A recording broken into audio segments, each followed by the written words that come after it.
queridos amigos. Hoy os quiero presentar la última unidad de análisis transaccional, la unidad, análisis transaccional 7, sobre juegos de manipulación.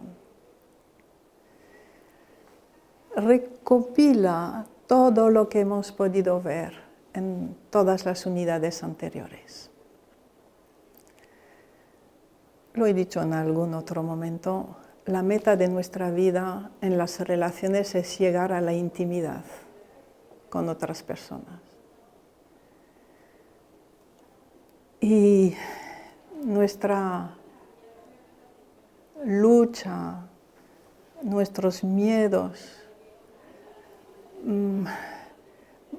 por no volver a vivir emociones, asuntos que fueron totalmente reprimidos en nuestra infancia, van a provocar en nosotros esos juegos de manipulación. Y los estamos viviendo continuamente. Entonces, juego de manipulación. ¿Por qué juego? La palabra juego. Eric Berne lo definió como, pues, son juegos, igual que todo juego hay unas reglas, un protocolo, se siguen unos pasos, cada uno adopta unos papeles y se sabe de antemano cuál vas a tener, tú cuál vas a adoptar y cuándo vas a cambiar, ¿no? Y luego al final de todo juego hay un ganador y un perdedor o varios perdedores. Entonces, lo especial del juego de manipulación es que al final de ese juego todo el mundo pierde, los dos pierden.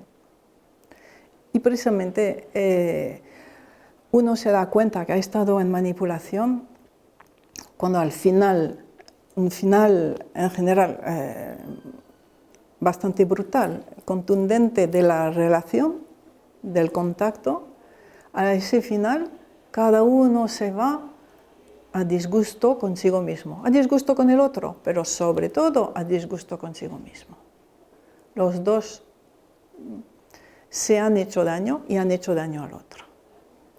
Lo que pasa es que durante ese juego los dos han podido ser fiel a su guión de vida, a esas promesas, a esas decisiones que tomó de pequeño para sobrevivir dentro de la manipulación con sus padres, donde había emociones prohibidas, donde había carencias que él no podía suplir, por supuesto, pero que nadie atendía por él, ¿no? Entonces, en ciertos aspectos de la vida, todos hemos aprendido caricias negativas, a recibir caricias negativas en vez de un vacío. Y en esos juegos de manipulación vamos a provocar y buscar caricias negativas. Vamos a mantener esa posición existencial de yo no valgo y nadie vale. Esa posición negativa que roza el absurdo y la postura suicida. Y sobre todo al final vamos a poder reafirmar ese guión de vida de, claro, para mí está prohibido tal cosa, para mí la felicidad es imposible, yo con los hombres o yo con las mujeres, imposible.